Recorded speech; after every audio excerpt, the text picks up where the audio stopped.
Olá, internautas do Bahia Dia a Dia. Estamos aqui hoje recebendo Pedro Vaillant. Pedro, seja bem-vindo aos estúdios do Bahia Dia a Dia, é uma grande satisfação.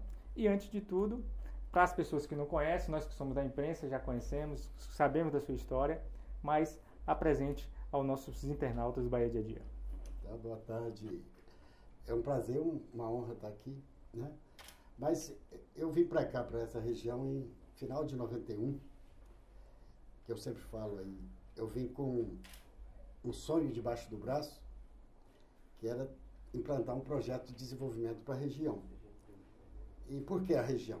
Porque a gente já tinha identificado a potencialidade daqui para um projeto daquele tipo que eu estava trazendo. Então, nós viemos e começamos a correr atrás de investidor. E conseguimos trazer para cá, eu diria como pessoa física, como cidadão, sem apoio político, sem apoio de empresário, inicialmente, e conseguimos trazer para cá um investimento de alguns bilhões de dólares. Que até hoje, na Bahia, ainda não houve nenhum investimento desse porte nos últimos 25 anos. E por que eu falo isso? Porque é uma mensagem, ou seja, que a gente não tem que estar esperando político, esperando terceiro realizar as coisas que a gente sonha. Eu acho que a gente, como pessoa física, né, e tendo um conhecimento, você pode promover o desenvolvimento sem estar esperando alguém fazer por você, né? E eu fiz a minha parte e resolvi descansar depois de pronto, né?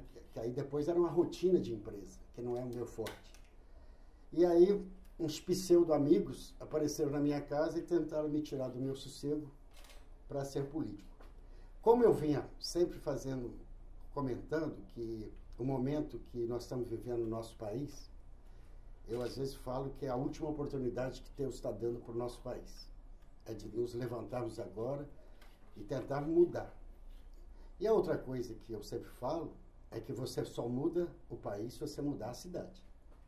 É aqui na cidade que tudo de bom e de ruim acontece e vai até lá no alto, né? E uma outra coisa que eu sempre falo é que os políticos mais importantes de uma nação se chamam vereadores, né? E a gente dá a menor importância na hora de eleger vereador. E o vereador é que elege deputado, senador, governador, até presidente, né? Então, se a coisa nasce ruim aqui, não conserta lá em cima. Então, se consertar a cidade, nós temos chance. Então, é por isso que eu me dispus a entrar. Só para lembrar, né? Você falou justamente desse investimento de bilhões de dólares, é justamente a Veracel, né? Que a gente estamos falando. Por que essa região? O que fez você, juntamente com, acredito que tinha mais pessoas junto contigo, a pensar em Eunápolis, a pensar no extremo sul baiano? A história é um pouco longa, eu vou lhe explicar. Uhum. Eu fui executivo de empresa grande durante muitos anos. A empresa que eu estava antes de vir aqui, na instalação dela, nós estudamos o litoral norte da Bahia e o sul da Bahia. Só que essa empresa, ela ia suprir de matéria-prima, de madeira, ao polo petroquímico de Camaçari. Então nós estudamos lá, no litoral norte, que fica menos de 100 quilômetros do polo, e estudamos aqui, que ficava a 650 quilômetros do polo. Então aqui se inviabilizou para esse projeto em função da distância de transporte. Mas o conhecimento daqui a gente continuou tendo.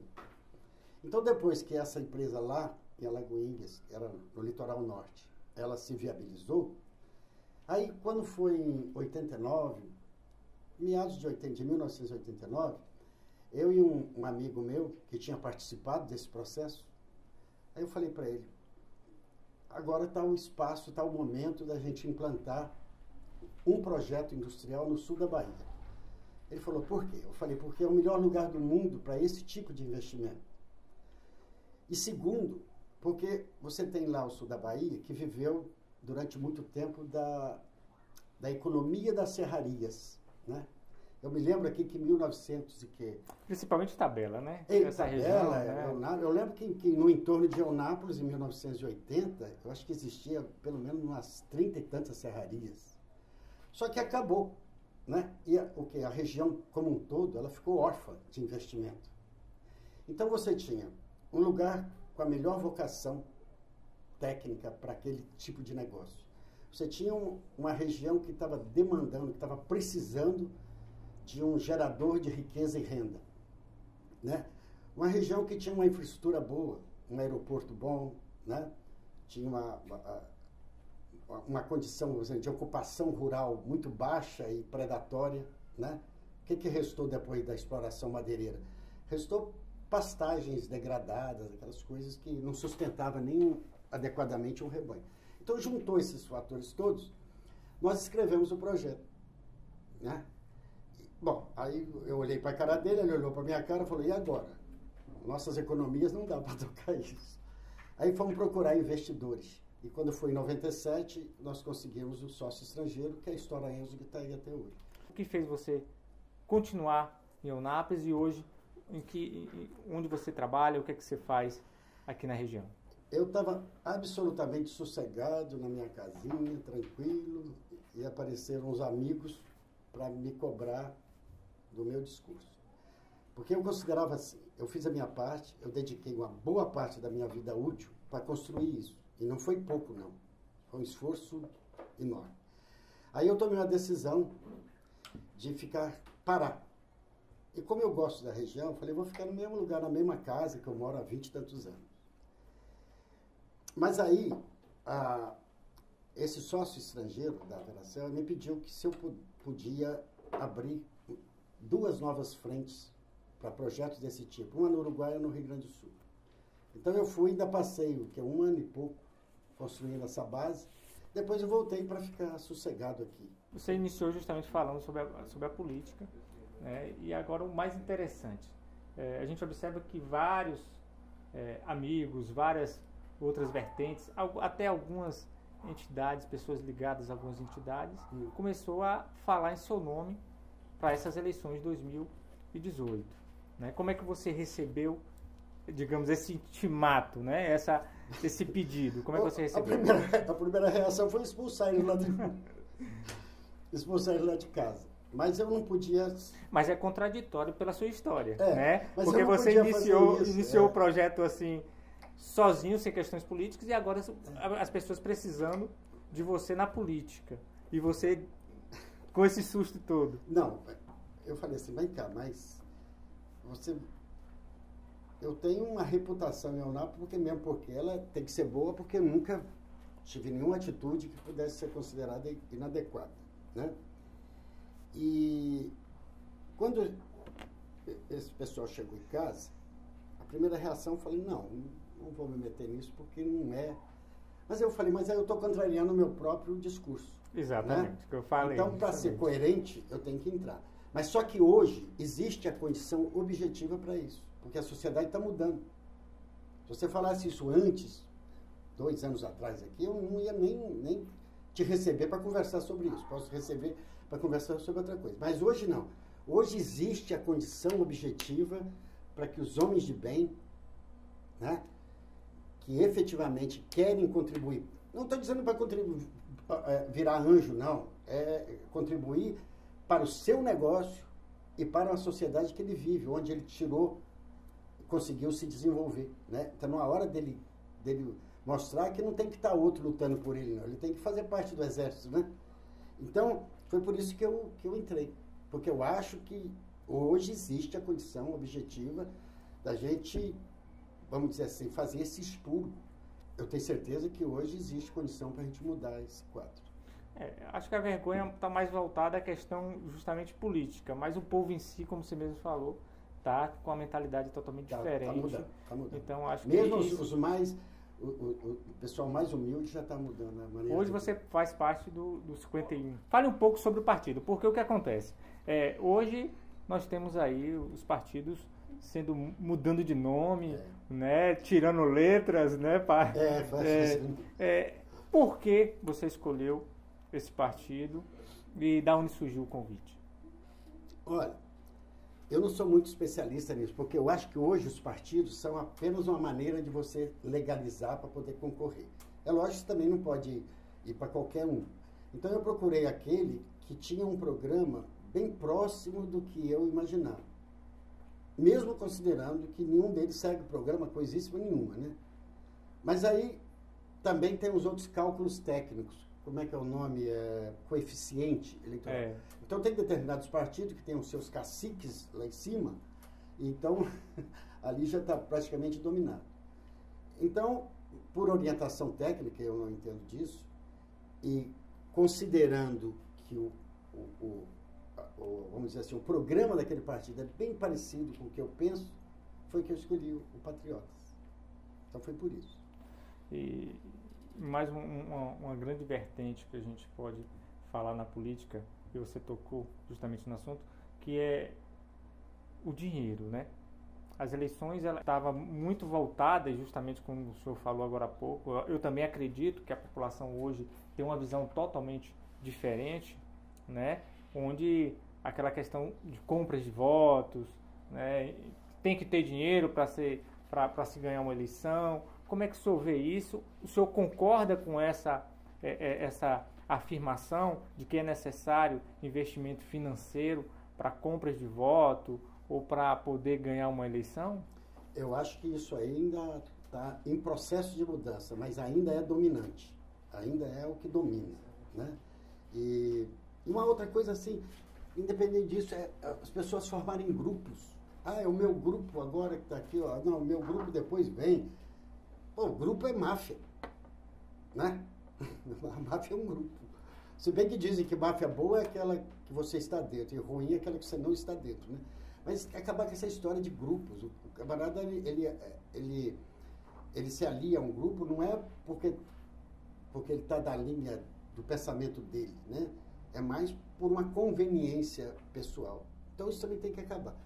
Mas na sua pergunta aí, essa questão financeira, ela ainda é dominante.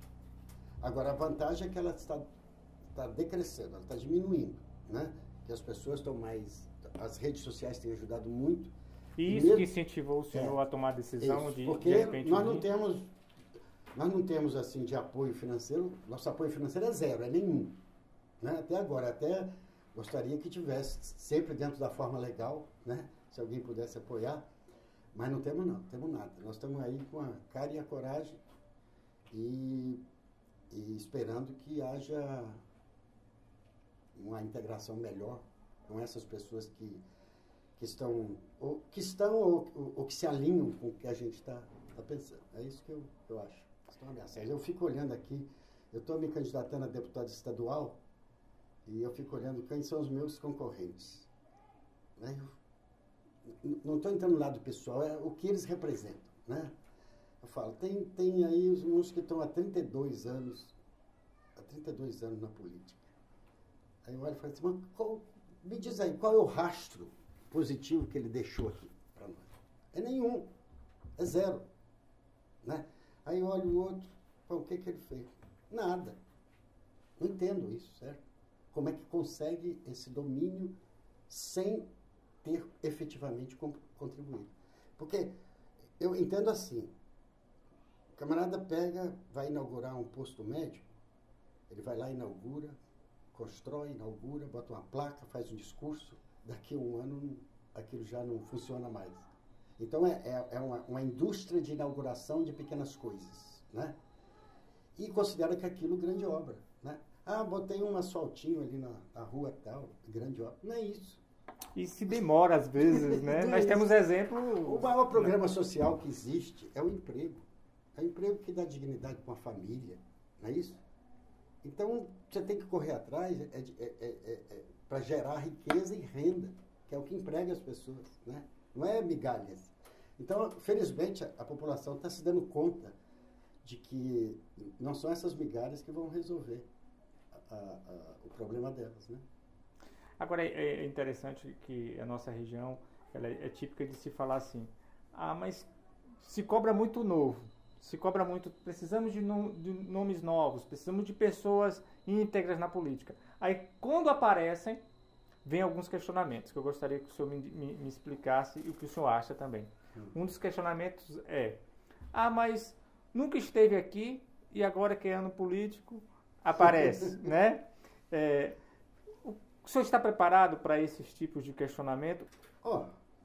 Não se aplica a mim, porque eu sempre estive aqui, né? Não se aplica, mas que é uma verdade é. O cara só aparece de 4 em 4 anos para pedir voto e prometer coisas, né? Então isso é verdade. Não é o meu caso, que eu sempre estive presente, nunca deixei de ter esse convívio, né? É lógico que eu não sou um cara assim. Tem gente que pergunta assim, Pedro, você está em Eunápolis há 20 e tantos anos, eu nunca te vi num restaurante. Não gosto de. E aí? Eu vou lá para me mostrar? Nunca vi você numa festa, tomando uma. Eu se bem que quando estava na Velação, eu era convidado até para festa de boneca, para ninfar turma, essas coisas. Eu ia com prazer até, né? Mas nunca fui uma pessoa de ficar, assim, não é uma coisa planejada, é a minha natureza, né? Mas eu entendo que o político profissional, entre aspas, né? Ele sabe fazer esse manejo, né? Ele sabe manejar. Mesmo ele aparecendo de 4 em 4 anos, ele vai fazendo aqueles varejinhos, né? E o povo, um pouco ingênuo, né? E com demandas tão pequenas, vai e começa a endeusar aquelas figuras. Então isso tem que acabar. Internautas, nós batemos aqui um papo com o Pedro Vaillant. Pedro, fique à vontade para falar com nossos internautas, não só de Eunápolis, mas também de Porto Seguro, de Itabela, Guaratinga, Itagemirim, todo o extremo sul da nossa região. Fique com suas declarações finais. Foi um grande prazer. Tenho certeza que vamos voltar a tocar em outros assuntos durante essa jornada que não é fácil, né? E o Bahia Dia a Dia vai estar sempre de portas abertas, não só, né, para os novos que estão vindo, mas para qualquer outro candidato que venha na região. A gente vai estar questionando, a gente vai estar perguntando. Vamos fazer um trabalho diferenciado nas eleições desse ano, mas fique à vontade para fazer aí seus agradecimentos. Tá, eu agradeço aí a oportunidade de falar. Você já deve ter notado, eu não tenho muito traquejo para fazer discurso político, mas o que eu queria, você pode considerar isso uma mensagem, é entender que o Brasil está num momento que podemos ir diretamente para o buraco ou pegar o caminho oposto, sairmos do buraco. Mas não é deixando que outro faça pela gente, né? Nós, como cidadão, temos que participar. E mudar um pouco até, eu sei que é difícil mudar a nossa natureza, é de ficar indignado dentro de casa. Tem que ser indignado com atitudes fora de casa, né? E apoiar quem está trabalhando por nosso país, que é um juiz de primeira instância numa cidade lá bem distante, né? Juiz de primeira instância pode muito pouco, mas ele está conseguindo porque ele está apoiado no ideal, né? E que todos nós devemos ter também. E não deixar que outros lutem por nós. A gente tem que participar do exército também. Então é isso, eu queria conclamar aí os produtores rurais, empresários, pessoal do comércio, né?